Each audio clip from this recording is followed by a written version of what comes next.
Good afternoon, everybody. My name is John Watson. I'm a first-year MBA student at Sloan. It's my pleasure this afternoon to be able to introduce Kevin Cote with Facebook's sports partnerships teams.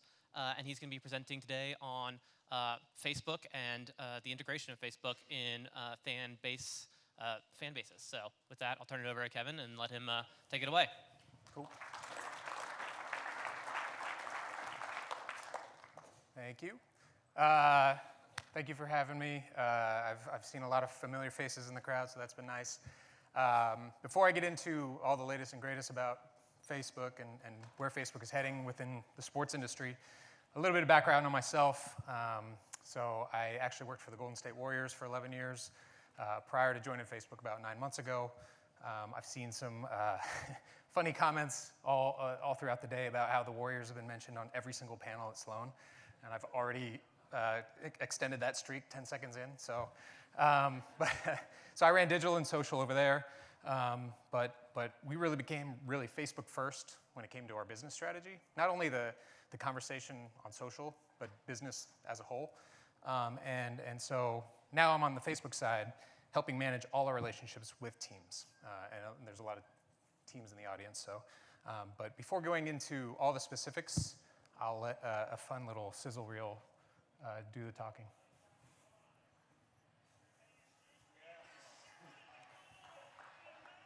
Pandering to the Patriots fans. More than 65 million people joined this conversation, 15 million more than last year. To me, it looks like Facebook wins this battle. Thank you, guys. Thank you for all your support. What a year it's been. Let's go!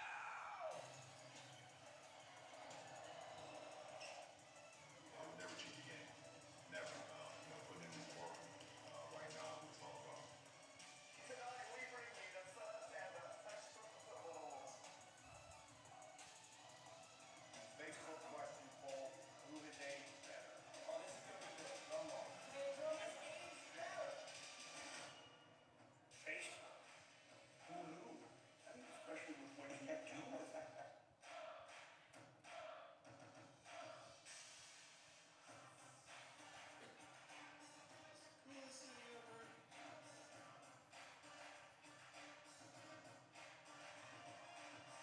Thousands of fans have been asking questions on Samsung Football Facebook today.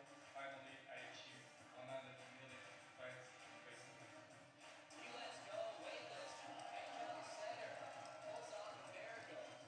On Fox Sports Facebook page, you can watch an exclusive interview with B. Rose. I'm not the same guy today as I was this time. According to our friends at Facebook, there is excitement. They've charted the fan sentiment. Two teams with optimistic fans and We saw 350 million people talking about the World Cup. 3 billion interactions.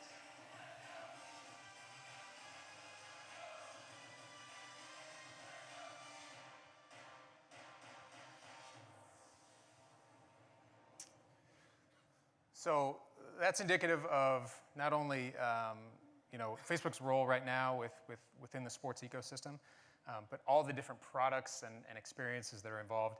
It's not just Facebook and newsfeed, it's native video, it's live video, it's 360 video, it's Instagram, and we'll get into kind of what currently exists and what's to come as we move forward. And so, like I said, it's not just Facebook, which is currently 1.59 billion monthly active users, 1 billion daily users, pretty impressive. But also things like Facebook groups used by 1 billion people each month. WhatsApp, which is now a Facebook product, 1 billion users. Messenger, 800 million users. And then the baby of the bunch, Instagram, which is a lot of times everybody's favorite, 400 million and growing. And it's, again, when you think about Facebook, a lot of times you only think of the big blue app, but it's really this host of products. And then in addition to this, Oculus, one of the leading VR platforms on the market. Oh, shoot! I was gonna quiz you, but I'm sure you all would have all guessed because I get this question all the time. When is the peak global hourly traffic on Facebook? And it's actually 7 or 8 a.m. Pacific time, and that's actually because that's the time of day when the most people in the world are awake. And so the thing about this is there are teams, every team is a local company, but also the opportunity to be a global brand. And so when you think of yourself like that as a team or as a league, as an athlete, as a public figure, thinking of yourself globally in this respect can help. But Facebook is algorithmic, obviously, as well. And the purpose of the algorithm and newsfeed is to surface the right content to the right people at the right time. And so the more compelling your content, the more likely it's going to show up. But this is just, we're at Sloan. I wanted to give you some data. Here's some fun data. So this is our mission on the sports side. And similar to the title of this panel, we like to think of ourselves as the world's largest stadium. And that's because 650 million people on Facebook, from what we've measured, are connected to a sports page.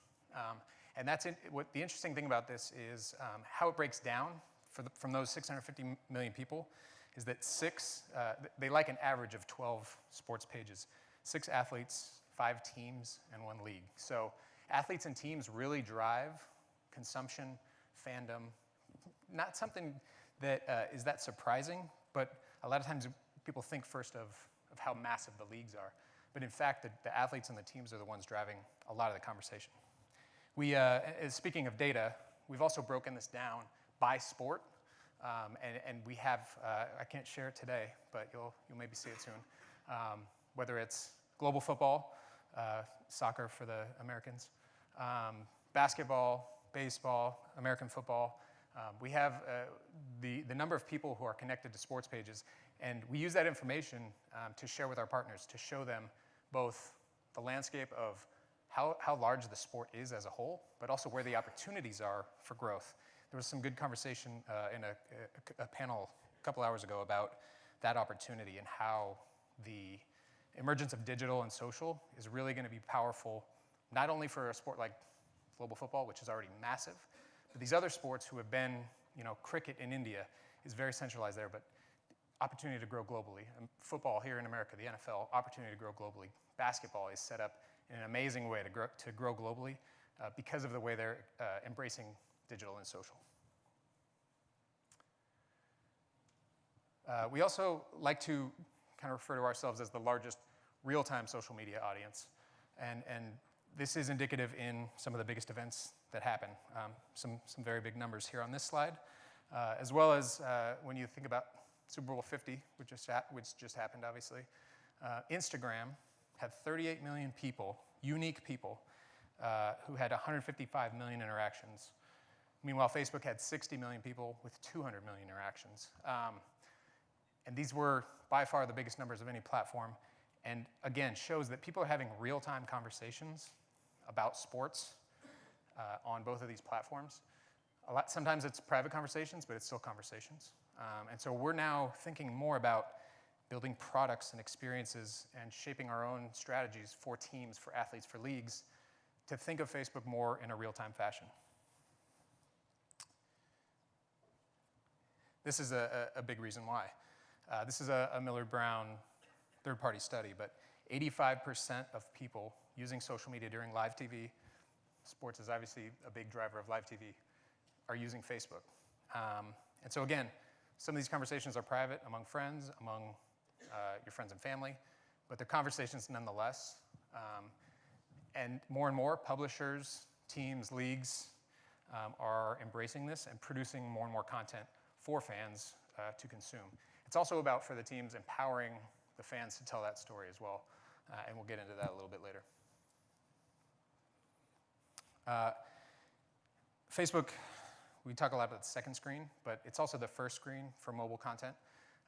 That first number is, I still shake my head every time I see it. That's indicative of Facebook and Instagram together, but Facebook and Instagram make up 22% of all time spent on smartphones in the United States. That's crazy. But it's not crazy when you think about people. The average for checking newsfeed, people check Facebook an average of 14 times a day. They check Instagram an average of 8 times a day. I know some of you in this room are thinking, I don't do that. But then some of you are thinking like, yeah, I do like more like 40 times a day. So that's where the average comes in. But again, so thinking about real time, thinking about consumption habits, This is why it's important for everyone to think of Facebook as a real-time platform, especially when it comes to sports. And then the last one, Facebook drives 25% of all digital referral traffic, something that's really important to our partners to make sure they're still driving traffic to their site where they're selling tickets, they're selling merch, they're providing even more in-depth context into their own brands. We also work, I'm going to talk more on the business side here, to work with our partners on whatever their business objectives are. So it's not just about content consumption and having fun and social media. Those are all great too. But it's also about moving business results. Whether it's like with the WWE here, doubling their monthly reach in 6 months. And we worked with them on a very concerted effort to increase their posting frequency, increase video usage. They have the built-in advantage of knowing their results, allegedly. They do a really good job of that advantage. Sports teams don't have that advantage, which spontaneity can be a benefit as well. But being able to program your content based on things you already know are going to happen, allegedly, it can really play to your benefit, and they do a great job of that. Increasing expected TV ratings. Not only this case study with NBC Sports and Nitro Circus, but some other stuff with Nielsen and the NFL that I'll get into a little bit later. Pay-per-view subscriptions, ticket sales, merch, going back to the Warriors. They really redefined their entire advertising strategy once they figured out how much Facebook could move revenue, whether it was ticket sales, merch, and then other things like fan growth internationally, all kinds of different things. And a lot of teams, leagues, athletes, media companies are using Facebook advertising now in a really effective way. And it's because you can so highly target. You can use your own data, custom audiences, to make sure you're hitting your fans in every possible way. Some fans don't, I mean, email is still an amazing tool, but some fans don't like to open email. They don't want to be called, but they're checking Facebook 14 times a day. And so even if it's not ticket sales, but even things like renewals, smart teams are using Facebook advertising even for season ticket renewals now. And it's really powerful and something that is really defined, though, by your content strategy. The better your content, the more it can be utilized in the advertising atmosphere, and the more engaging you know that fans are going to find your own efforts. And then referral traffic. It's another. These are all published case studies that you can look up on our business page. But the entire scope of the sports business realm, whatever the business objective, we look for opportunities to work directly with partners to do these things.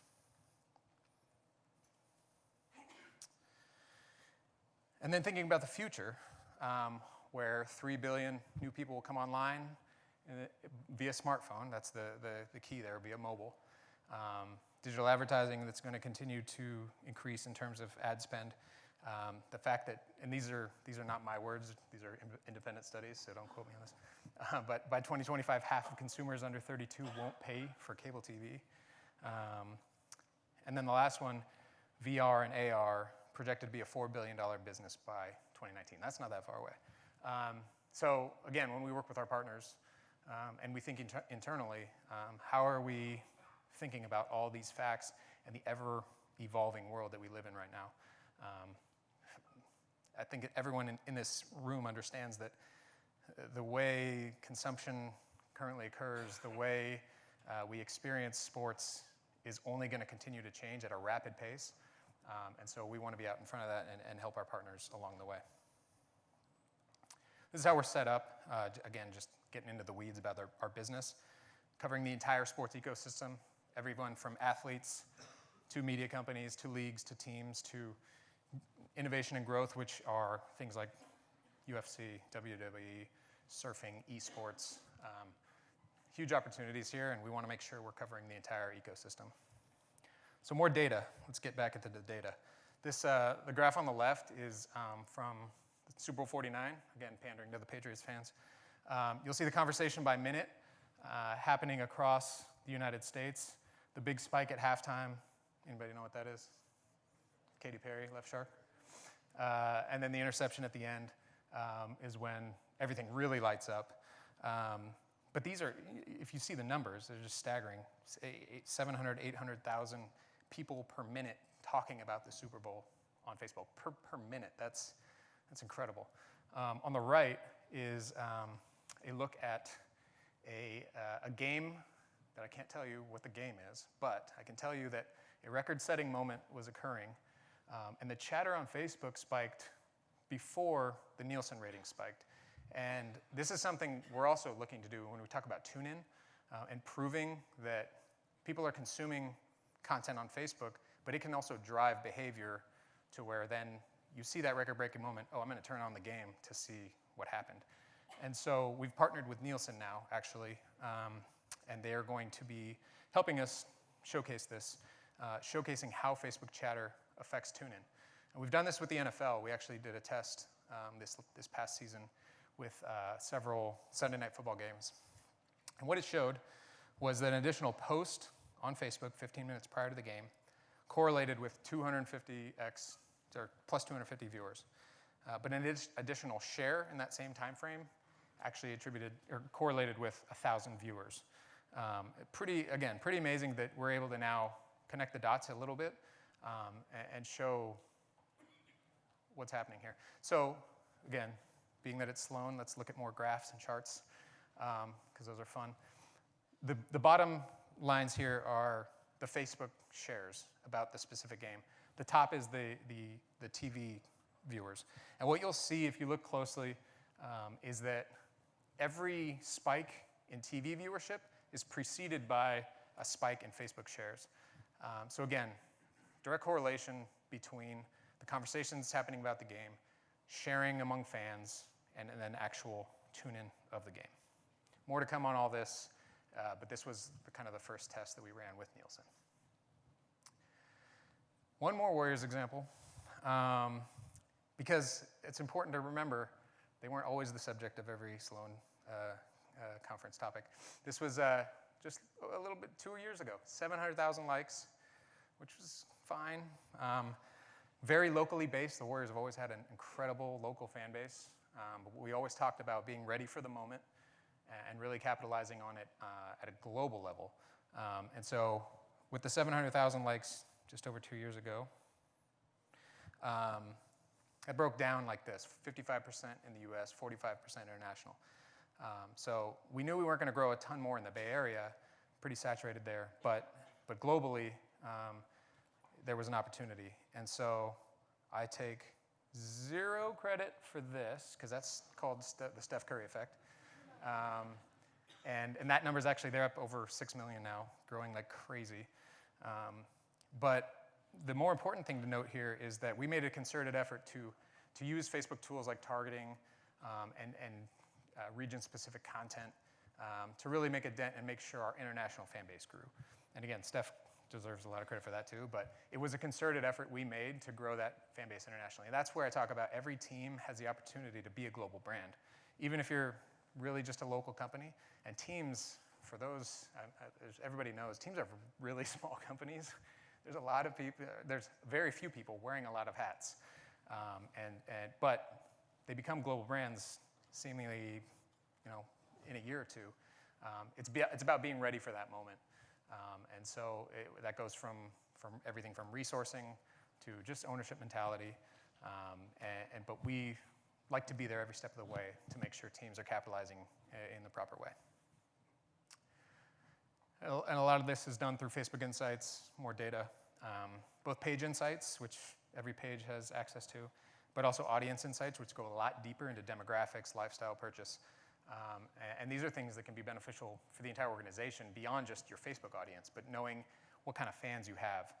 And then again, not only building custom audiences that you can then market to, but then building lookalike audiences off of those custom audiences that can give you new fans and new insights into maybe casual fans who haven't liked your team yet. And I keep saying team, but that really goes for anything, for media companies, again, athletes, leagues, the entire kind of sports ecosystem. So what's next? Everybody always asks me that. And from what I can share today, here's a kind of slew of products on our roadmap or things that are already rolled out. Native autoplay video, you all know about that. Facebook Live is something that we are very bullish on. We're seeing 3x viewership time on these type of videos versus on-demand videos. And in the sports world, we're seeing incredible examples, which I'll show you in a little bit. 360 video, native on Facebook now, if you haven't seen it already. Any video that's captured with a 360 camera now on Facebook, you can actually move your phone and view in that respect. The only time it's awkward is if you're on a plane and you go like this. They think you're like taking their picture or something. So beware on that. But otherwise, an incredible experience. Instant articles, which is basically takes the 8-second on average lag time away from tapping on an article and going to a third-party site, brings it into that environment, but also gives the partner still the benefit of the web traffic, the advertising.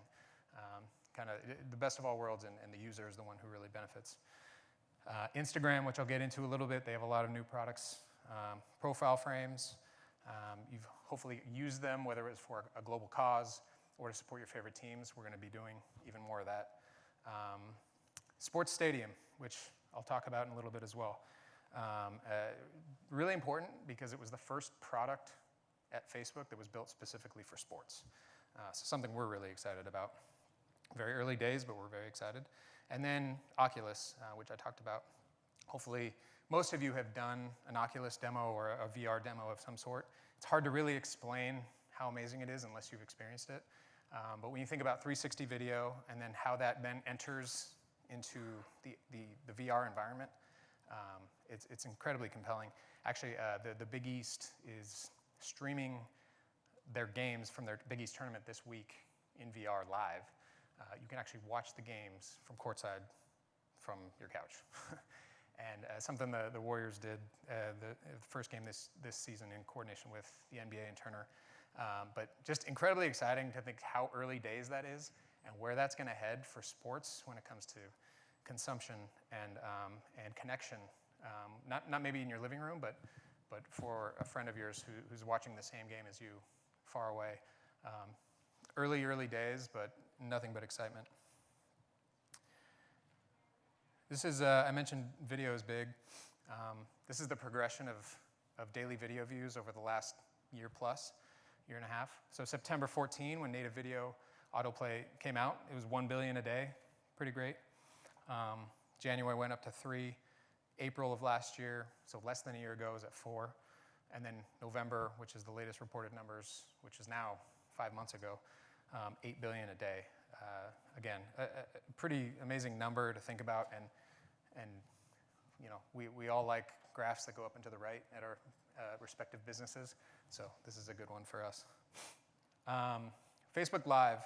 So I personally am really excited about this for the sports world because we've already seen some amazing creativity, and the compelling thing about Live is that as the user, even if it's raw and grainy, that's kind of fun because you don't know what's going to happen.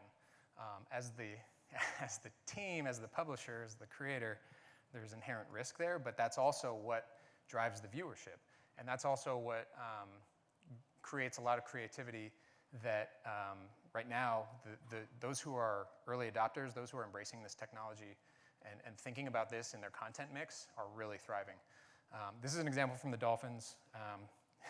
During the Pro Bowl, they actually had Jarvis Landry go out during introductions onto the field with a phone, with his helmet on, went over to Jerry Rice, went over to Odell Beckham, and he was live. And that was amazing. That made me, as a fan, tune into the Pro Bowl because I saw the Miami Dolphins are live, saw this video, and was like, oh my God, this is amazing. I should tune into the Pro Bowl.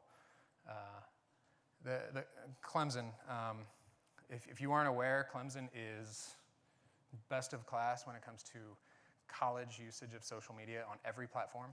They are amazing at what they do, and it's really helping put them more and more in the spotlight. They went live after their Orange Bowl victory in the locker room.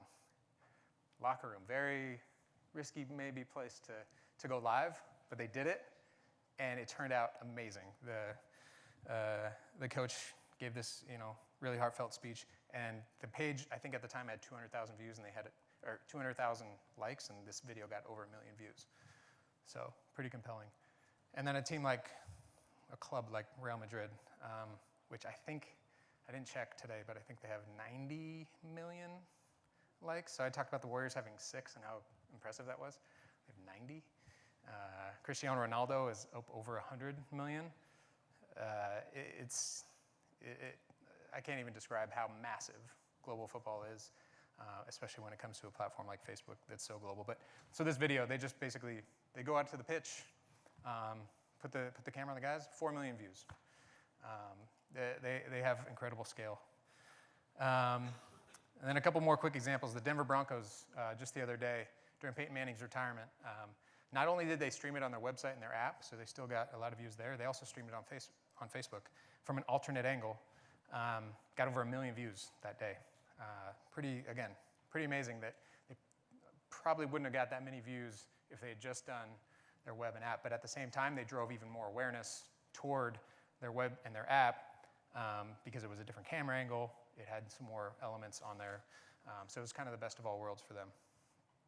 The San Francisco Giants and a bunch of Major League Baseball teams are using live during spring training. Teams have streamed inter-squad games, scrimmages, guys going out to warm up, and a bunch of other things. And this was a quote from Brian Sarabian, whom some of you may know, basically saying they're being watched by roughly 5 times the audience they've seen on other platforms, and their fans are loving them because we always talk about behind the scenes and authentic. These are words that get used a lot in the context of sports and social media, but this is basically as behind the scenes and as authentic as you can get. So Sports Stadium, again, it's a second screen game experience. It basically aggregates all conversation around a game into one environment within Facebook. So your friends' conversations about the game, experts' conversations about the game, in addition to live stats, matchup information, play-by-play that can be reacted to in real time, videos, photos from the actual venue. So basically, we know all of this conversation is happening on Facebook in real time. How do we bring it all together in a seamless way that really benefits the fan, the user? And this is our answer to that. So right now, we rolled it out with the NFL, also rolled it out with the NBA, and we will actually have an experience for March Madness, a little teaser there. So check it out, and you know, it's early days. We're getting a lot of feedback from users, from partners, but it's something undoubtedly we're excited about. And again, the first product that Facebook built for sports, which shows how invested Facebook is in sports. Instagram, something we haven't talked about too much yet, but some big numbers here: 400 million active users, 75% of those outside of the US. Facebook's similar. Instagram's motto is to capture and share the world's moments. But from a sports perspective, it's also about giving sports fans access to the world's most authentic and visually creative moments. It's a different platform, but obviously photos and very creative photos work well. But video works really well, including highly stylized video like the Phantom Cam from the NBA. That kind of content does incredibly well on the platform. And Instagram is evolving, as you've probably seen, with experiences like this, which was part of the CFP. ESPN had basically a reporter there, or a social reporter who captured all this content on the sideline and was posting it in real time, and so the user could experience being at the game, basically. As I said, Instagram is continuing to evolve. Non-square photos, account switching for all the social managers in the room, huge, or the teenagers who love to have accounts that their parents don't know about. Either way. And the other thing about Instagram is athletes absolutely love it. And so what we do is we work directly with athletes on big moments. So when Messi was about to hit 30 million followers, we worked with Steph to send him a Curry jersey because he's number 30. And now Messi agreed in the caption that when Steph hits 10, he's going to send him a Messi jersey. So look out for that soon because Steph is moving rapidly. Then lastly, I talked a little bit about Oculus and 360. The Samsung Gear VR that's out now it's $99, but with I think we recently announced with the Samsung Galaxy 7 pre-orders, actually the Gear VR is going to come free. So there's going to be a lot more of these devices out on the market, which is going to hopefully really get the content creators to create a lot more compelling 360 VR content, and we're really excited about it. And there's a bevy of great sports examples, but because I'm continuing to pander to the locals, I'm going to give you one from the Patriots. And this will be my final thing, so just take a look at this if you haven't seen it already. And while you're watching it, think about how it might look within a virtual environment where you're actually standing in the middle of all this.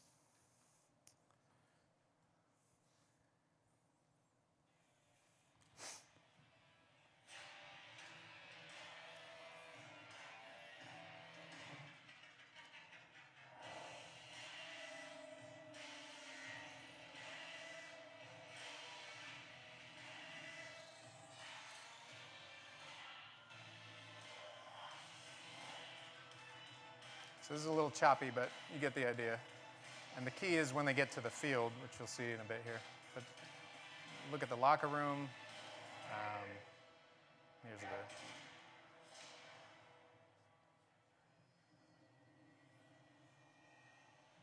So if it wasn't choppy, you could see Tom Brady standing right there. When you're in this virtual environment and you're standing there, it feels like you're actually there on the field with the team. It's pretty amazing. You get the idea. Hopefully you've seen these types of videos, and if not, I'd highly encourage you to do so. That's all the time I have today. I don't know if we have time for one or two questions if anybody has any. 0. Covered it all. All right. Thank you, everybody.